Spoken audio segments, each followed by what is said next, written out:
दोस्तों नमस्कार और आप सभी का एक बार फिर से बहुत बहुत स्वागत है हमारे चैनल पर, जहां हम बात करते हैं क्रिकेट की, वो भी पूरे मसाले के साथ। दोस्तों आज हम बात करने वाले हैं भारत और न्यूजीलैंड के बीच खेले जाने वाले तीसरे टी20 मुकाबले की, जो इस 5 मैचों की टी20 सीरीज का सबसे ज्यादा रोमांचक, सबसे ज्यादा दबाव वाला और सबसे ज्यादा चर्चा में रहने वाला मैच होने वाला है। जैसा कि आप सभी को पता है कि इस समय भारत और न्यूजीलैंड के बीच 5 मैचों की टी20 सीरीज खेली जा रही है और इस सीरीज में अब तक जो कुछ भी हुआ है उसने न्यूजीलैंड की टीम की नींद उड़ा दी है। दोस्तों सीरीज के पहले टी20 मुकाबले में भारतीय टीम ने न्यूजीलैंड को पूरे 48 रनों से हराकर ऐसा झटका दिया था कि कीवी टीम को समझ ही नहीं आया कि आखिर हुआ क्या। उस मैच में भारतीय बल्लेबाजों ने बल्ले से ऐसा तूफान मचाया और गेंदबाजों ने इतनी कसी हुई गेंदबाजी की कि न्यूजीलैंड की टीम शुरुआत से लेकर अंत तक दबाव में ही नजर आई। पहले मैच के बाद सभी को लगा कि चलो कोई बात नहीं,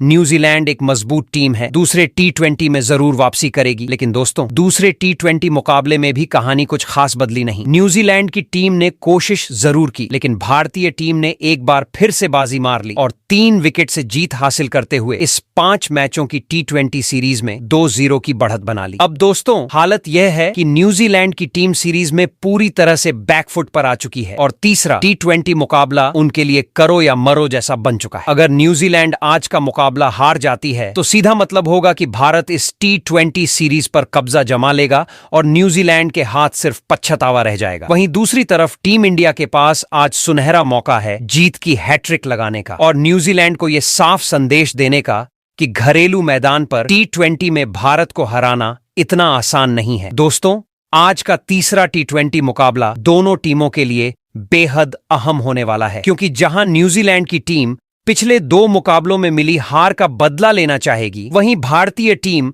अपनी जीत की लय को बरकरार रखते हुए सीरीज को यहीं खत्म करना चाहेगी। न्यूजीलैंड की टीम वैसे भी टी20 फॉर्मेट में काफी खतरनाक मानी जाती है और उनके पास ऐसे खिलाड़ी हैं जो अकेले दम पर मैच का पासा पलट सकते हैं। लेकिन इस बार टीम इंडिया पूरी तैयारी के साथ मैदान में उतरने वाली है। दोस्तों इस मुकाबले से पहले सबसे बड़ा धमाका तब हुआ जब भारतीय टीम के कप्तान सूर्यकुमार यादव ने तीसरे टी20 मुकाबले के लिए अपनी प्लेइंग 11 को फाइनल कर दिया और उसमें ऐसा मास्टर स्ट्रोक खेला कि न्यूजीलैंड का खेमा पूरी तरह से हिल गया। जी हां दोस्तों, सूर्यकुमार यादव ने इस मुकाबले के लिए अपनी सबसे खतरनाक प्लेइंग 11 तैयार की है और उसमें 2 ऐसे बड़े खिलाड़ियों को बाहर का रास्ता दिखा दिया है जिन्होंने पहले और दूसरे टी20 मुकाबले में बेहद खराब, निराशाजनक और कहें तो शर्मनाक प्रदर्शन किया था। अब आप सोच रहे होंगे कि इतने बड़े मैच में इतने बड़े खिलाड़ियों को बाहर करना कितना बड़ा फैसला होता है, लेकिन सूर्यकुमार यादव ने बिल्कुल साफ कर दिया है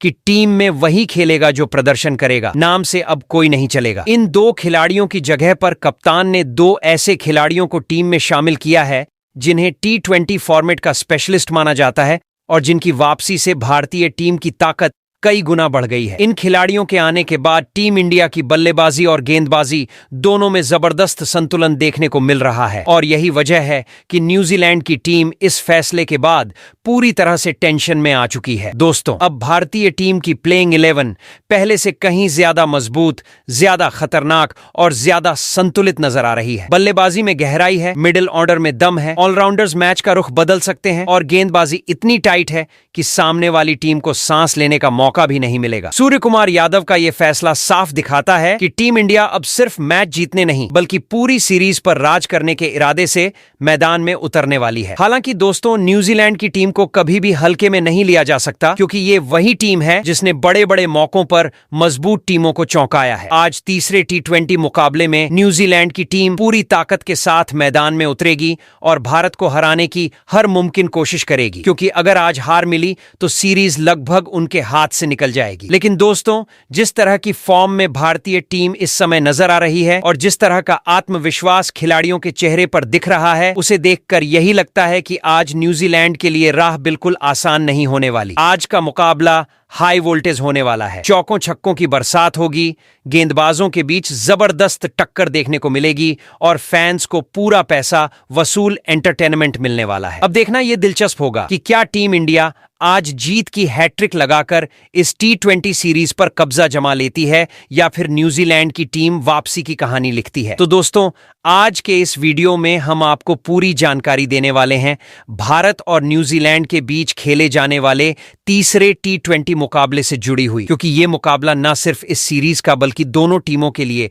बेहद अहम होने वाला है। दोस्तों, इस वीडियो में सबसे पहले हम आपको बताएंगे कि भारत और न्यूजीलैंड के बीच खेला जाने वाला तीसरा T20 मुकाबला आखिर कब खेला जाएगा, कहां खेला जाएगा और कितने बजे से इस मैच की पहली गेंद फेंकी जाएगी, ताकि आप समय रहते इस रोमांचक मुकाबले के लिए तैयार रह सकें। इसके साथ ही हम आपको यह भी बताएंगे कि अगर आप टीवी पर इस मुकाबले का मजा लेना चाहते हैं तो किस चैनल पर आपको इसका लाइव टेलीकास्ट देखने को मिलेगा, और वहीं अगर आप मोबाइल या लैपटॉप पर मैच देखना चाहते हैं तो लाइव स्ट्रीमिंग आपको किस ऐप और किस प्लेटफॉर्म पर उपलब्ध होगी, ताकि मैच देखने में आपको किसी तरह की कोई परेशानी ना हो। दोस्तों, इसके अलावा इस वीडियो में हम बात करेंगे तीसरे T20 मुकाबले की सबसे अहम चीज यानी पिच रिपोर्ट की, जहां हम आपको विस्तार से बताएंगे कि आज जिस मैदान पर यह मुकाबला खेला जाएगा वहां की पिच का मिजाज कैसा रहने वाला है। क्या ये पिच बल्लेबाजों के लिए मददगार साबित होगी, जहां चौके छक्कों की बारिश देखने को मिलेगी, या फिर गेंदबाजों का जलवा देखने को मिलेगा और बल्लेबाजों को रन बनाने के लिए कड़ी मेहनत करनी पड़ेगी। इसके साथ ही हम आपको यह भी बताएंगे कि इस मैदान पर अब तक खेले गए T20 मुकाबलों में किस तरह के स्कोर बने हैं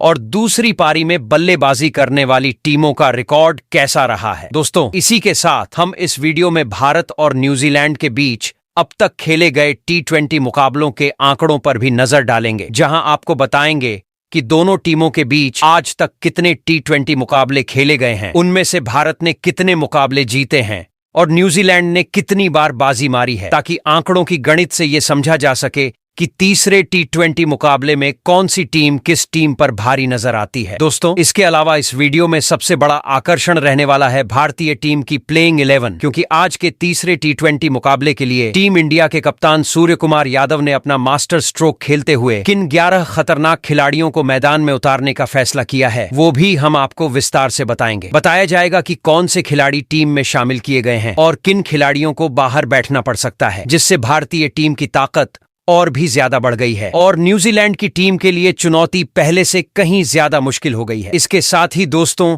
इस तीसरे T20 मुकाबले से जुड़ी हुई कुछ बेहद जरूरी और बड़ी बातें भी हम आपके साथ शेयर करेंगे, जिन्हें जानना आपके लिए मैच शुरू होने से पहले बेहद जरूरी बन जाता है, क्योंकि यही छोटी छोटी बातें मुकाबले की तस्वीर पूरी तरह बदल सकती हैं। तो दोस्तों, अगर आप भी भारत और न्यूजीलैंड के बीच खेले जाने वाले इस तीसरे T20 मुकाबले से जुड़ी हर छोटी बड़ी जानकारी एक ही वीडियो में जानना चाहते हैं तो इस वीडियो को अंत तक जरूर देखिएगा। लेकिन उससे पहले दोस्तों, अगर आप भी भारतीय टीम से जुड़े हर छोटे बड़े अपडेट, टीम इंडिया की प्लेइंग 11, पिच रिपोर्ट और मैच से जुड़ी ताजा खबरों से सबसे पहले अपडेट रहना चाहते हैं तो अभी हमारे इस क्रिकेट चैनल क्रिकेट क्लासरूम को सब्सक्राइब कर लीजिए, वीडियो को एक लाइक जरूर कीजिए और इसे अपने क्रिकेट प्रेमी दोस्तों के साथ शेयर करना बिल्कुल मत भूलिए, ताकि वो भी इस रोमांचक मुकाबले की हर जानकारी समय पर हासिल कर सकें। तो दोस्तों, सबसे पहले हम आपको पूरी और सही जानकारी दे देते हैं कि भारत और न्यूजीलैंड के बीच खेला जाने वाला तीसरा T20 मुकाबला आखिर आज कब, कहां और किस मैदान पर खेला जाएगा,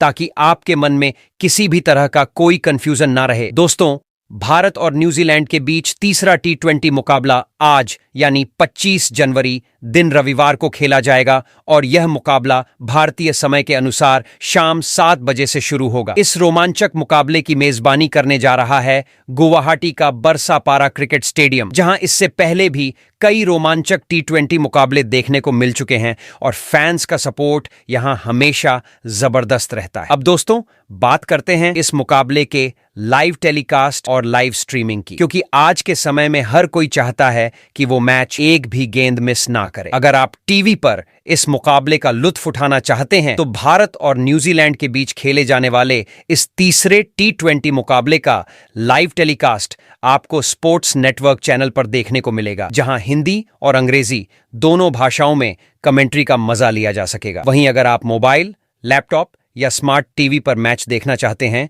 तो इस मुकाबले की लाइव स्ट्रीमिंग जियो हॉटस्टार ऐप पर उपलब्ध होगी, जहां आप कहीं भी और कभी भी इस हाई वोल्टेज मुकाबले को लाइव देख सकते हैं। तो दोस्तों, अब जब आपको मैच के समय, तारीख, वेन्यू और लाइव देखने से जुड़ी सारी जानकारी मिल चुकी है तो तैयार हो जाइए भारत और न्यूजीलैंड के बीच होने वाले इस जबरदस्त तीसरे T20 मुकाबले का भरपूर आनंद लेने के लिए, क्योंकि आज का मैच रोमांच से भरपूर होने वाला है। दोस्तों, अब बात करते हैं भारत और न्यूजीलैंड के बीच खेले जाने वाले तीसरे T20 मुकाबले की पिच रिपोर्ट की, जो इस मैच को और भी ज्यादा रोमांचक बनाने वाली है। गुवाहाटी के बरसापारा क्रिकेट स्टेडियम की पिच को आमतौर पर बल्लेबाजों के लिए काफी अनुकूल माना जाता है और यही वजह है कि यहां अक्सर रनों की जमकर बारिश देखने को मिलती है। इस मैदान पर लाल मिट्टी की पिच तैयार की जाती है, जिसकी खासियत यह है कि शुरुआत में गेंद बल्ले पर अच्छे से आती है और बल्लेबाजों को शॉट खेलने में ज्यादा परेशानी नहीं होती। पिच पर हल्की घास भी देखने को मिल सकती है, जो शुरुआती ओवरों में तेज गेंदबाजों को थोड़ी बहुत मदद जरूर देती है। खासकर मैच की शुरुआत में नई गेंद से स्विंग देखने को मिल सकती है, जिससे बल्लेबाजों को संभल कर खेलने की जरूरत होगी। वहीं जैसे जैसे मैच आगे बढ़ेगा और बल्लेबाज पिच पर समय बिताएंगे, वैसे वैसे रन बनाना आसान होता चला जाएगा। शाम के समय ओस गिरने की संभावना रहती है, जिससे पिच में नमी आ जाती है और गेंदबाजों के लिए गेंद पकड़ना थोड़ा मुश्किल हो सकता है। ऐसे हालात में तेज गेंदबाजों को स्विंग तो मिल सकती है, लेकिन डेथ ओवर्स में गेंदबाजी करना आसान नहीं होगा। मुकाबले में दोनों टीमों के तेज गेंदबाजों की भूमिका बेहद अहम रहने वाली है, क्योंकि जो गेंदबाज परिस्थितियों का बेहतर इस्तेमाल करेगा, वही अपनी टीम को बढ़त दिला सकता है। खिलाड़ियों को सलाह दी जाती है कि वे शुरुआत में पिच पर थोड़ा समय बिताएं और आंखें जमाने के बाद बड़े शॉट्स खेलने की कोशिश करें, क्योंकि एक बार जब गेंद अच्छे से बल्ले पर आने लगती है तो बल्लेबाज जमकर प्रहार कर सकते हैं। ऐसे में फैंस को एक बार फिर हाई स्कोरिंग मुकाबला देखने को मिल सकता है। हालांकि इस मैदान पर भारतीय T20 टीम का रिकॉर्ड कुछ खास नहीं रहा है, जिससे टीम इंडिया पर थोड़ा दबाव जरूर रहेगा। भारत ने बरसापारा क्रिकेट स्टेडियम में अब तक 4 T20 इंटरनेशनल मुकाबले खेले हैं, जिसमें उसे सिर्फ एक मैच में जीत मिली है। 2 मुकाबलों में हार का सामना करना पड़ा है और एक मुकाबला बेनतीजा रहा है। भारत ने यहां ऑस्ट्रेलिया, श्रीलंका और साउथ अफ्रीका के खिलाफ T20 मुकाबले खेले हैं, जहां ऑस्ट्रेलिया ने 2 मैचों में भारत को हराया है। भारत ने साउथ अफ्रीका को मात दी है और श्रीलंका के खिलाफ मुकाबला बिना नतीजे के समाप्त हुआ था। इस मैदान पर टीम इंडिया ने आखिरी T20 मैच साल 2023 में खेला था। ऐसे में आंकड़े भले ही भारत के पक्ष में न हों, लेकिन मौजूदा फॉर्म और टीम संयोजन को देखते हुए मुकाबला बेहद दिलचस्प होने वाला है। वहीं दोस्तों, अब भारतीय टीम की प्लेइंग 11 पर बात करने से पहले आइए एक नजर डाल लेते हैं भारत और न्यूजीलैंड के बीच आज तक खेले गए T20 मुकाबलों के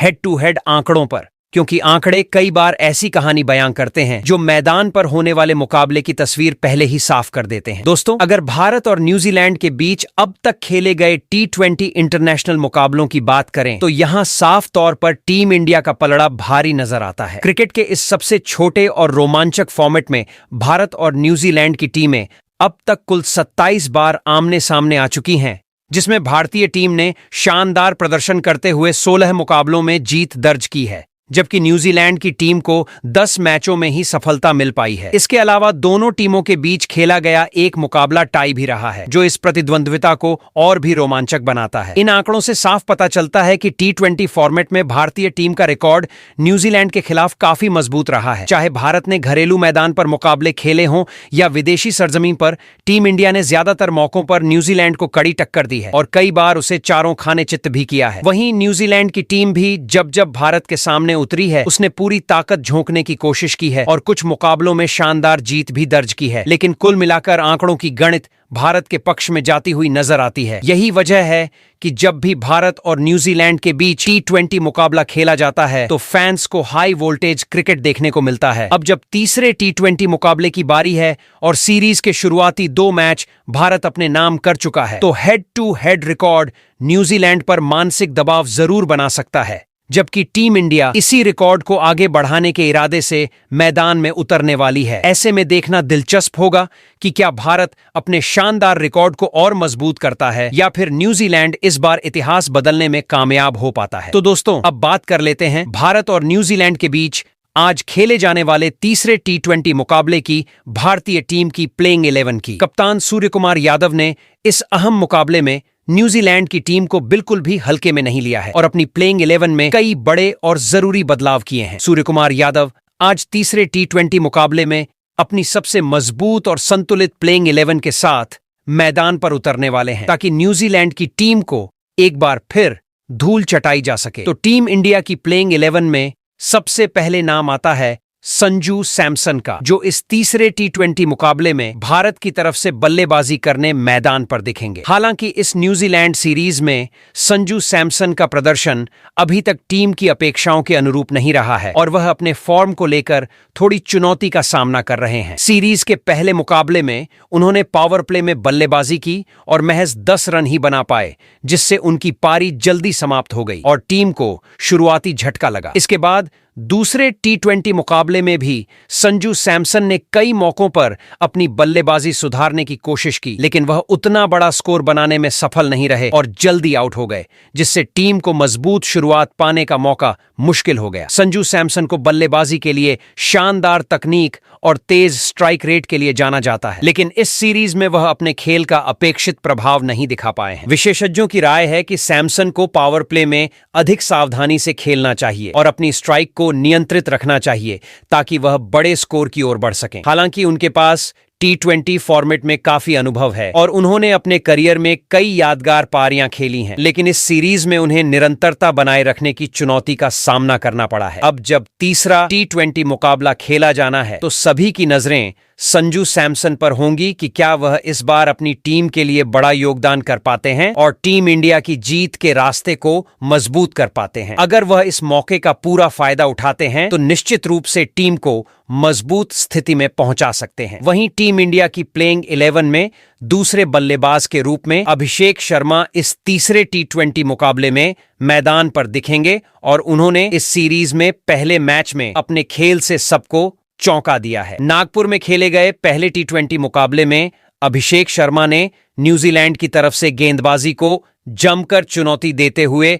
जबरदस्त बल्लेबाजी का प्रदर्शन किया और उन्होंने 45 गेंदों पर 14 चौके और 8 छक्के की मदद से 84 रन की विस्फोटक पारी खेलकर भारत को शानदार शुरुआत दिलाई, जिससे टीम इंडिया ने बड़े स्कोर तक पहुंचने में मदद मिली और अंत में कीवी टीम को 45 रनों से हराया गया था। उसी पारी में अभिषेक शर्मा ने टी20 क्रिकेट में एक महत्वपूर्ण उपलब्धि भी हासिल की, क्योंकि उनके इस प्रदर्शन के साथ ही उन्होंने टी20 क्रिकेट में 5000 रन पूरे करने का रिकॉर्ड भी दर्ज किया और इस उपलब्धि को उन्होंने बेहद तेज गति से हासिल किया, जो दर्शाता है कि वह फॉर्मेट में कितने खतरनाक बल्लेबाज हैं। अभिषेक की इस पारी ने न सिर्फ न्यूजीलैंड को दबाव में डाला, बल्कि भारतीय टीम इंडिया की पावर प्ले रणनीति को भी सफल बनाने में अहम भूमिका निभाई, क्योंकि शुरुआती ओवरों में उनके जबरदस्त रन स्कोर से विरोधी गेंदबाजों पर भारी दबाव बना। हालांकि दूसरे मुकाबले में उनका प्रदर्शन उतना खास नहीं रहा, लेकिन पहले मैच में दिखाया गया उनका विस्फोटक खेल इस बात का संकेत देता है कि तीसरे टी20 मुकाबले में भी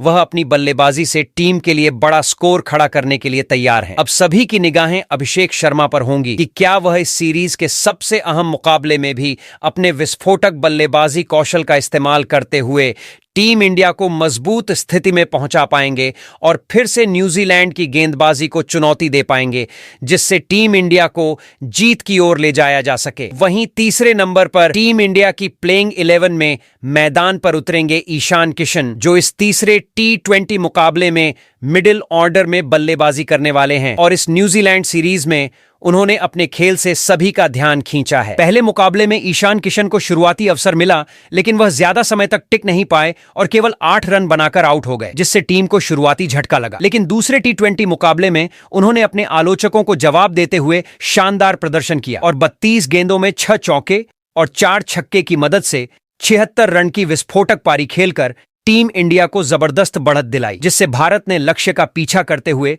धारदार जीत हासिल की और सीरीज में 2-0 की बढ़त बना ली। इस प्रदर्शन ने उनकी क्षमता और आत्मविश्वास को स्पष्ट रूप से दिखाया कि वह उच्च दबाव में भी बड़े रन बना सकते हैं। इस पारी में उन्होंने सबसे तेज अर्धशतक भी बनाया, जिसने टीम को मैच में मजबूत स्थिति में पहुंचाया और विरोधी टीम की रणनीति को ध्वस्त किया। हालांकि प्लेइंग 11 में उनकी जगह पूरी तरह सुरक्षित नहीं मानी जा रही है, क्योंकि टीम में प्रतिस्पर्धा बहुत तेज है। लेकिन अगर ईशान किशन तीसरे टी20 मुकाबले में इसी फॉर्म को दोहराते हैं तो वह टीम इंडिया को मजबूत स्थिति में ले जाने में अहम भूमिका निभा सकते हैं। अब सभी की नजरें ईशान किशन पर होंगी कि क्या वह इस महत्वपूर्ण मुकाबले में फिर से अपने विस्फोटक बल्ले से विपक्षी गेंदबाजों को चुनौती दे सकते हैं और टीम इंडिया को जीत के करीब ला सकते हैं। वहीं टीम इंडिया की प्लेइंग 11 में चौथे नंबर पर मैदान पर उतरेंगे कप्तान सूर्य कुमार यादव, जो इस तीसरे T20 मुकाबले में न केवल कप्तानी की भूमिका निभाएंगे बल्कि टीम की बल्लेबाजी में भी अहम योगदान देने वाले हैं। इस न्यूजीलैंड सीरीज में सूर्य कुमार यादव ने अब तक शानदार प्रदर्शन किया है। पहले मैच में उन्होंने 22 गेंदों में 32 रन की पारी खेली, जिसमें उनके बल्ले से 4 चौके और 1 छक्का निकला और उन्होंने टीम को शुरुआती झटके के बावजूद उम्मीद के मुताबिक मजबूत शुरुआत दिलाई। दूसरे T20 मुकाबले में उन्होंने अपनी क्षमता का बेहतरीन प्रदर्शन किया और 37 गेंदों में 82 रन की विस्फोटक पारी खेली, जिसमें उन्होंने 9 चौके और 4 छक्के जड़े, जिससे टीम इंडिया ने विरोधी टीम को पूरी तरह दबाव में रखा और बड़ी जीत दर्ज की। उनके इस प्रदर्शन ने यह स्पष्ट किया कि सूर्य कुमार यादव न केवल उच्च दबाव में शांति बनाए रखने में सक्षम हैं, बल्कि बड़े स्कोर बनाने और मैच का रुख बदलने की क्षमता भी रखते हैं। कप्तान के रूप में उन्होंने मैदान पर रणनीति और खिलाड़ियों का मार्गदर्शन करते हुए टीम को आत्मविश्वास से भरपूर रखा। यदि सूर्य कुमार यादव इस फॉर्म को तीसरे T20 मुकाबले में भी जारी रखते हैं तो वह निश्चय ही टीम इंडिया को जीत की ओर ले जाने में निर्णायक भूमिका निभाएंगे और अपनी कप्तानी और बल्लेबाजी से टीम की स्थिति को मजबूत बनाए रखेंगे। वहीं प्लेइंग 11 में 5वें नंबर पर मैदान पर उतरेंगे शिवम दुबे, जिन्होंने इस न्यूजीलैंड सीरीज में टीम इंडिया को अपने बल्लेबाजी और गेंदबाजी दोनों विभागों में महत्वपूर्ण योगदान दिया है और दूसरे T20 मुकाबले में उनका प्रदर्शन खास तौर पर देखने लायक रहा है, क्योंकि भारत जब लक्ष्य का पीछा कर रहा था तब शिवम दुबे ने 18 गेंदों में 36 रन की तेज पारी खेलकर टीम को आसानी से जीत की ओर ले जाने में मदद की, जिसमें उन्होंने 3 चौके और 1 से ज्यादा बड़े छक्के लगाए और गेंदबाजों पर दबाव बनाकर पारी को आसान बनाया। इससे पहले T20 मुकाबले में भी उन्होंने गेंदबाजी में अपना असर दिखाया था और विपक्षी टीम को 2 महत्वपूर्ण विकेट लेने में सफल रहे, जिससे टीम इंडिया को विरोधी स्कोर को नियंत्रित करने में मदद मिली। दुबे की बल्लेबाजी तेज और आक्रामक होती है और जब पिच आसान होती है तो वह तेजी से रन जोड़ सकते हैं तथा मैच के अहम मोड़ों पर टीम को आगे ले जा सकते हैं,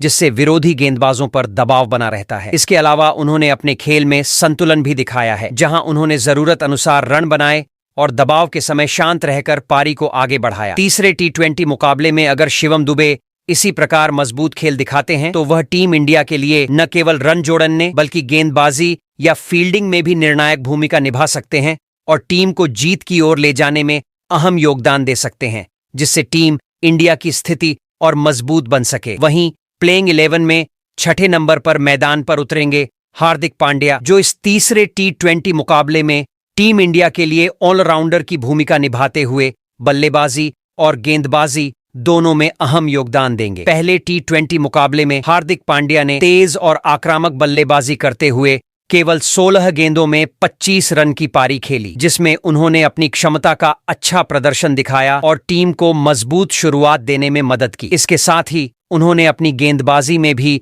प्रभावशाली खेल दिखाया और केवल 25 रन खर्च करते हुए 1 विकेट लिया, जिससे विपक्षी टीम पर दबाव बना और टीम इंडिया को विपक्षी स्कोर को नियंत्रित करने में आसानी हुई। वहीं दूसरे T20 मुकाबले में हार्दिक पांड्या का बल्ला शांत रहा और उन्होंने बल्लेबाजी में योगदान नहीं दिया, लेकिन गेंदबाजी में उन्होंने फिर से एक महत्वपूर्ण विकेट लेकर अपनी टीम के लिए दबाव बनाने में अहम भूमिका निभाई। हार्दिक पांड्या की यह ऑलराउंड क्षमता, यानी कि जरूरत पड़ने पर बल्ले और गेंद दोनों से टीम के लिए योगदान देना, टीम इंडिया के लिए बेहद महत्वपूर्ण है। कप्तान सूर्य कुमार यादव के साथ उनका अनुभव और रणनीति में तालमेल टीम के लिए अतिरिक्त ताकत साबित होता है। तीसरे T20 मुकाबले में अगर हार्दिक पांड्या अपनी गेंदबाजी में इसी तरह दबाव बनाते हैं और जरूरत पड़ने पर तेज रन भी बना पाते हैं तो वह टीम इंडिया के लिए निर्णायक साबित होंगे और टीम को जीत की ओर ले जाने में अहम योगदान देंगे। वहीं प्लेइंग 11 में 7वें नंबर पर मैदान पर उतरेंगे रिंकू सिंह, जो इस तीसरे T20 मुकाबले में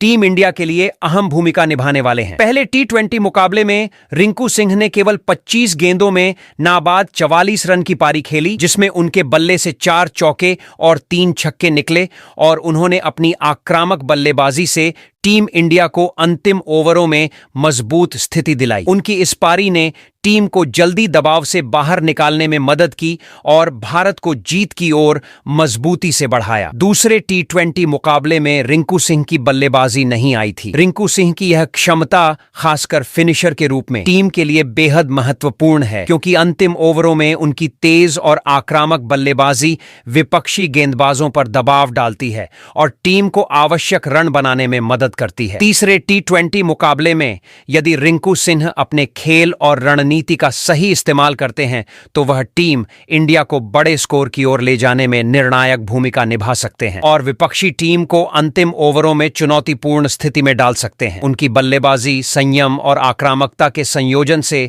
टीम इंडिया की जीत की संभावनाएं और मजबूत हो जाएंगी। वहीं प्लेइंग 11 में 8वें नंबर पर मैदान पर उतरेंगे जसप्रीत बुमराह, जो इस तीसरे टी20 मुकाबले में टीम इंडिया के लिए मुख्य गेंदबाज की भूमिका निभाएंगे और अपनी तेज और सटीक गेंदबाजी से विपक्षी टीम पर दबाव बनाने के लिए जाने जाते हैं। पहले टी20 मुकाबले में बुमराह ने शुरुआती ओवरों में अपनी मशहूर यॉर्कर और स्विंग का बेहतरीन इस्तेमाल करते हुए 3 ओवरों में 24 रन खर्च किए और एक महत्वपूर्ण विकेट लिया, जिससे न्यूजीलैंड की पारी में शुरुआती झटके लगे और टीम इंडिया को स्कोर को नियंत्रित करने में मदद मिली। हालांकि दूसरे टी20 मुकाबले में उन्हें आराम दिया गया था, लेकिन तीसरे टी20 मुकाबले में उन्हें फिर से प्लेइंग 11 में शामिल किया गया है और टीम इंडिया उम्मीद कर रही है कि बुमराह अपनी रणनीति और अनुभव का इस्तेमाल करके विपक्षी बल्लेबाजों पर दबाव बनाएंगे। बुमराह की क्षमता कि वह किसी भी परिस्थितियों में विपक्षी बल्लेबाजों को दबाव में डाल सकते हैं, टीम के लिए निर्णायक साबित होती है। उनके ओवर की योजना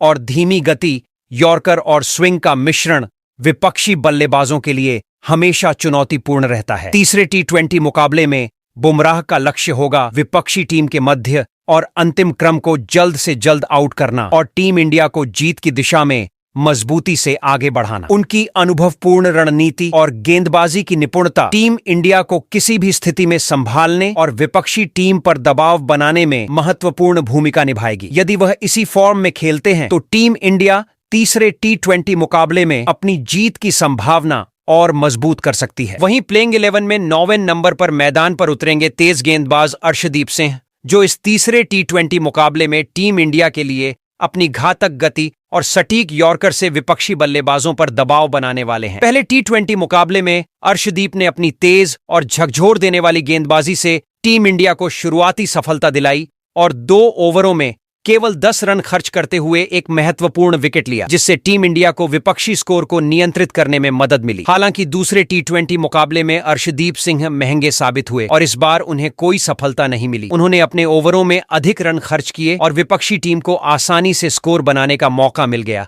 जिससे भारतीय गेंदबाजी पर दबाव पड़ा। तीसरे टी20 मुकाबले में अर्शदीप सिंह को प्लेइंग 11 में वापसी का मौका मिला है और टीम इंडिया उम्मीद कर रही है कि वह अपनी गति, स्विंग और यॉर्कर का बेहतरीन इस्तेमाल करते हुए विपक्षी बल्लेबाजों को मध्य और अंतिम ओवरों में दबाव में लाएंगे। अर्शदीप की यह क्षमता कि वह किसी भी परिस्थितियों में विकेट लेकर मैच का रुख बदल सकते हैं, टीम इंडिया के लिए निर्णायक साबित होती है। यदि वह तीसरे टी20 मुकाबले में अपनी गेंदबाजी में सुधार करते हैं और रन नियंत्रण के साथ विकेट लेते हैं तो वह टीम इंडिया की जीत की संभावनाओं को मजबूत कर सकते हैं और विपक्षी टीम को अंतिम ओवरों में चुनौतीपूर्ण स्थिति में डाल सकते हैं। उनकी अनुभवपूर्ण रणनीति और घातक गेंदबाजी टीम के मनोबल को बढ़ाने में भी अहम भूमिका निभाएगी। वहीं प्लेइंग 11 में 10वें नंबर पर मैदान पर उतरेंगे लेग स्पिनर वरुण चक्रवर्ती, जो इस तीसरे टी20 मुकाबले में टीम इंडिया के लिए मध्य ओवरों में विपक्षी बल्लेबाजों को रोकने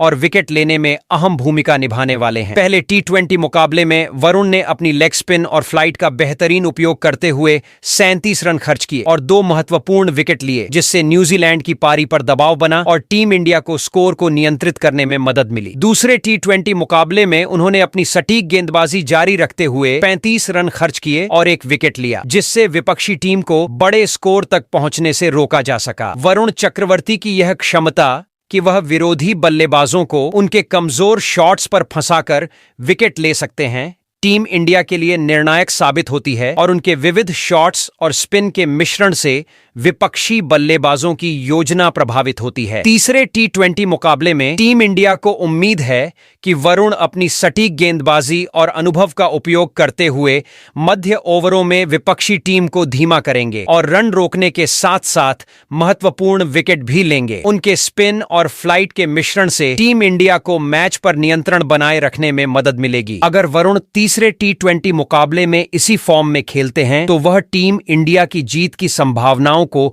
और मजबूत कर सकते हैं और विपक्षी टीम को अंतिम ओवरों में दबाव में डाल सकते हैं। वहीं प्लेइंग 11 में 11वें और आखिरी स्थान पर मैदान पर उतरेंगे left arm spinner Kuldeep Yadav, जो इस तीसरे टी20 मुकाबले में टीम इंडिया के लिए मध्य और अंतिम ओवरों में विरोधी बल्लेबाजों को दबाव में डालने और विकेट लेने में अहम भूमिका निभाएंगे। पहले टी20 मुकाबले में कुलदीप यादव को खेलने का मौका नहीं मिला था, लेकिन दूसरे टी20 मुकाबले में उन्हें अक्षर पटेल की जगह टीम में शामिल किया गया, क्योंकि अक्षर पटेल छोटी चोट के कारण मैदान पर नहीं उतर पाए। इस मुकाबले में कुलदीप ने अपनी सटीक गेंदबाजी और फ्लाइट का बेहतरीन इस्तेमाल करते हुए 3 ओवर में केवल 35 रन खर्च किए और 2 महत्वपूर्ण विकेट लिए, जिससे विपक्षी टीम पर दबाव बना और टीम इंडिया को मैच में नियंत्रण बनाए रखने में मदद मिली। उनकी यह क्षमता कि वह बल्लेबाजों को उनके कमजोर शॉट्स पर फंसाकर विकेट ले सकते हैं, टीम इंडिया के लिए निर्णायक साबित होती है। तीसरे टी20 मुकाबले में टीम को उम्मीद है कि कुलदीप यादव